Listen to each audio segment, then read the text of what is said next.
This video is not really going to be something that relates to my own life or anything like that. I'm going to be talking about my favorite book in the Bible, and that's the book of Job. So, one of the most challenging things about the story of Job is that Job never finds out why everything happened to him. He loses his wealth, he loses his children, he loses his health, his friends accuse him, his entire life falls apart. And throughout the book, Job keeps asking God, "Why are you doing this to me?" And eventually God responds. He doesn't give Job the explanation he's been looking for. Instead, God reminds Job that he sees things Job cannot see. In other words, God gave Job his presence instead of an explanation. And that's a lesson I think a lot of us need today. Because when things go wrong in our lives, our first question is usually, why would God let this happen to me? What did I do to deserve this? Why is this happening?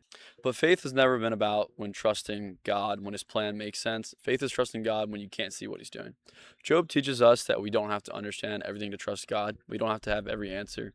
We don't have to know the story ends. Sometimes God asks us to trust his character when we can't see his plan.